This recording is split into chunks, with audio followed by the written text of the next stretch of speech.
Sup guys, over here.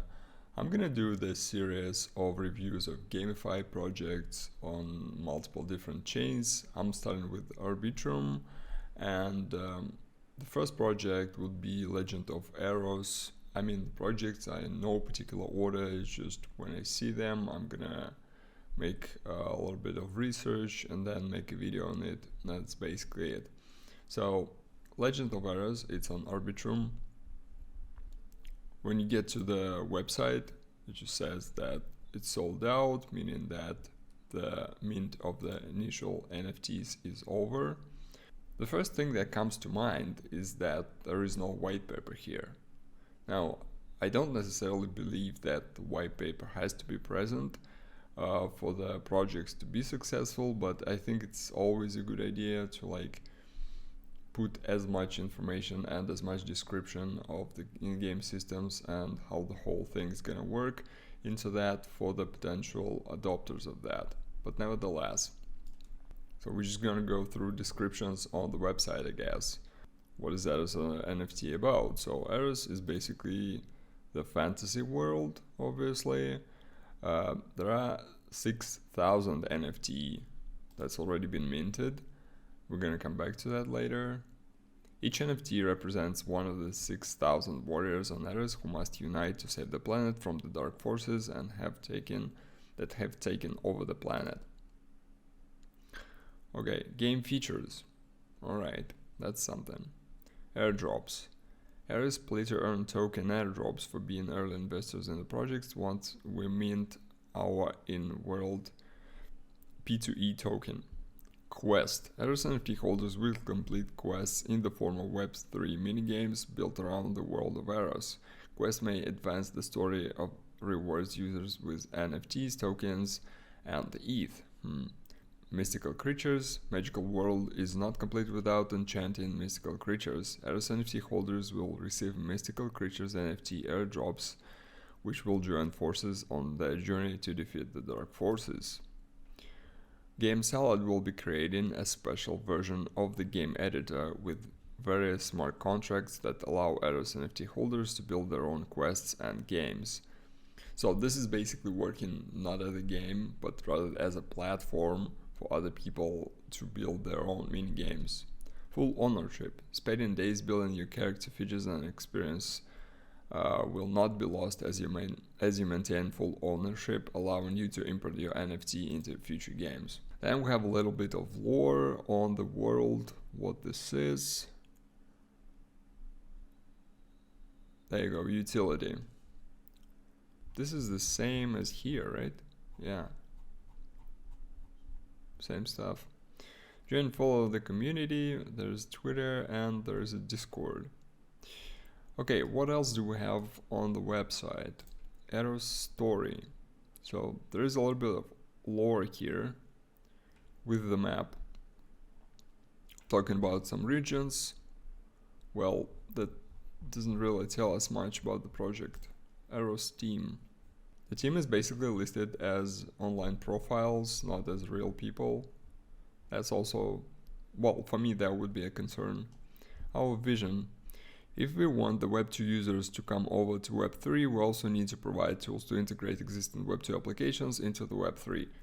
Well, that's a weird statement, like users don't care about tools, users use built applications.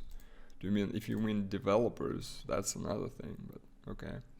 Blockchain gaming has reached maturity in terms of business models and overall architecture, but it's still not easy for an average game developer to spin up a blockchain-based game. We wanted to do our part in making blockchain game development seamless, so we have partnered with Game Salad, creator of popular and trusted no-code game engine, to build a blockchain game engine together. What better way to showcase this blockchain gaming engine than by showcasing a working model? Okay, the statements are so vague.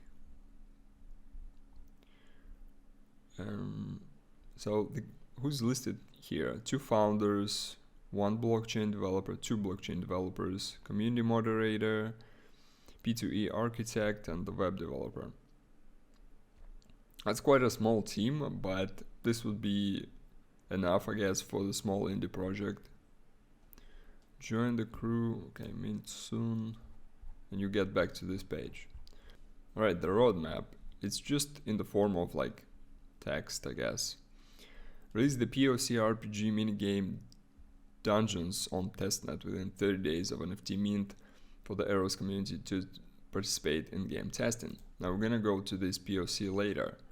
Then onboard 100 community members to participate in the soft launch of the game within 60 days of game launch. So I would be like a little bit confused here in general, but like, what are you launching? You launching a game? You launching a platform?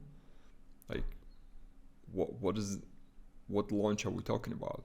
If we talk about like this POC, then okay, again, I'm gonna come back to this later. Launch rare magical pet NFT and ETH rewards for players. Rewards for what? Not clear.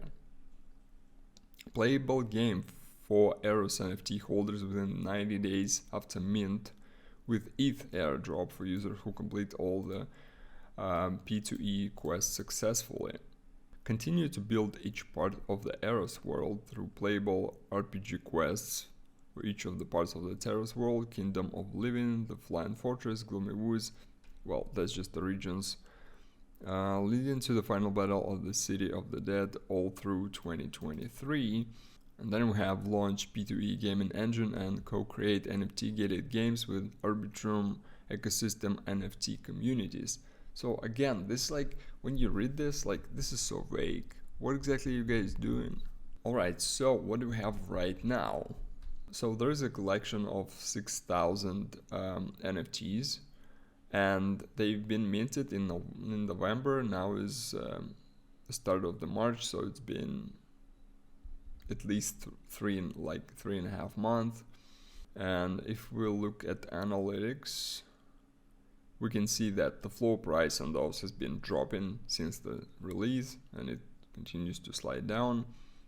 Basically, they saying that they're gonna release token soon. There is no token yet. They're gonna release token soon, and if you hold in the NFT, you get the initial supply.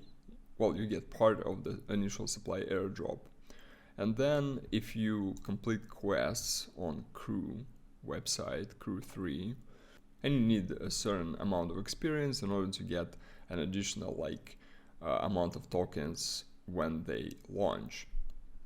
Basically, the majority of quests here is to join the social media, promote them on social media. I mean, that's pretty standard. Okay, so now let's check what's actually been done up to this point, because this is where things get a little bit confusing. So if we go back to the website and the roadmap, they basically saying that this POC RPG minigame dungeons will be launched the first, and we will be able for testing, and holders of the NFTs will be able to start earning rewards. So if you go to this POC page, it says we have already created POC of a P2E Web3 game together with our partner Game Salad. You can see it below that user is able to successfully finish the level and be rewarded for playing the game. Once the Eros NFT mint concludes, we will deploy playable demo for NFT holders. So, but the video is kind of weird because if you check the URL, first of all, you can copy this URL and you can check it yourself, but I would not connect my MetaMask because I'm not sure this is safe. Based on the URL, the game is called Aster Knights, at least the demo was called Aster Knights, and it's on Aster Network. I don't know what the hell it has to do with with this project, or maybe the developers of that have created this on Aster previously, but I don't know. If that was the case, I think they should have disclosed it, or like what it has to do with this project, I have no idea. But nevertheless, the demo is very, very simple. It basically shows like it's a simple platformer with a couple of movements where you can go around collecting coins.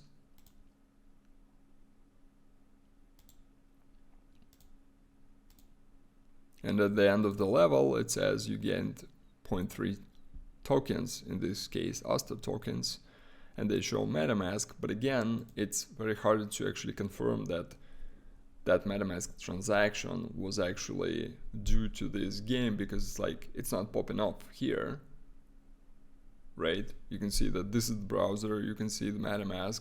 I mean, based on different settings, and may or may not pop off. I would not bet my money on that, like what is shown in this video is actually legit. So we got that, but actually in the announcements on Discord, they've been showcasing a different game, a different mini game. So that's the teaser. Basically, it's a guy endlessly shooting monsters that come onto him. It's been called the Dragon Egg Defenders. So that's basically all the info we have at this point on this project. In my subjective points of view, this project is completely dead. Best case scenario, they're gonna try to build something and then slowly it will die out within time. Hopefully I'm wrong, but from the information I'm seeing now, that's just my 2 cents. There are a lot more projects on Arbitrum and other blockchains that I'm gonna explore. For now, thanks for watching, and I'll see you next time.